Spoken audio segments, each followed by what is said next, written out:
Hey guys, Ramblin Bob here with just another tip on how to save some money for the winter. Make your electric bill or your heating bill go down a little bit. Every little bit helps, right?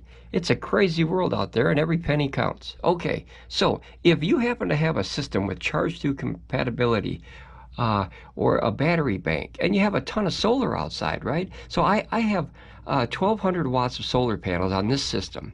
Right? So notice 1200 watts, the sun is shining. It's not the best right now, but the sun is shining, and I'm only bringing in 18 watts off 1200 watts of panel. Why is that? Well, that's because my system is fully charged, right? So I'm all the way up, and remember, I have 1200 watts of solar outside working, and it's not doing anything. What a waste of energy. So what I do and what we do here at my shop is I convert that extra energy into something useful. This little guy. This is like a 500 watt heater all the way up to 1200 watt. So watch what happens to the power meter when I turn it on low. Okay, now I'm going to draw a little spike there and then it'll settle back down. All right, you can see that we had a little bit of draw before, but now this is a 500 watt radiated heater now that's running. And now, did you notice the spike of solar? The solar's ramping back up because I'm pulling in extra energy with the charge-to feature.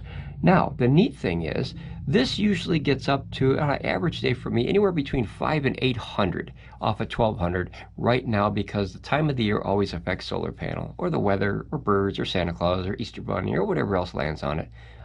Even if a bird poops on a panel, it messes it up, so you have to get up there and clean it off. But here's the big point. So, I think my fridge just kicked out in the background, but this normally uses about 500 watts. So we have, you know what, we can test it. Let's see.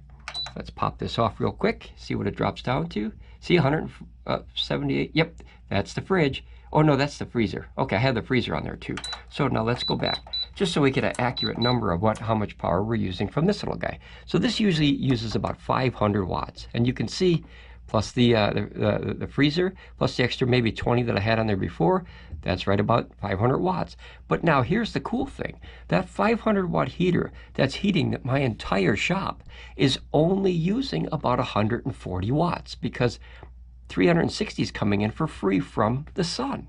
So to run a heater like this, a 500 watt heater, for the cost of your pocket for only 140 watts, yes, please, that's a fantastic savings. And then when this ramps up high enough to where either it's later in the day or the birds get out of the way and the clouds move out of the way, and this gets up to 800, because your system's full, you're running this heater 100% for free.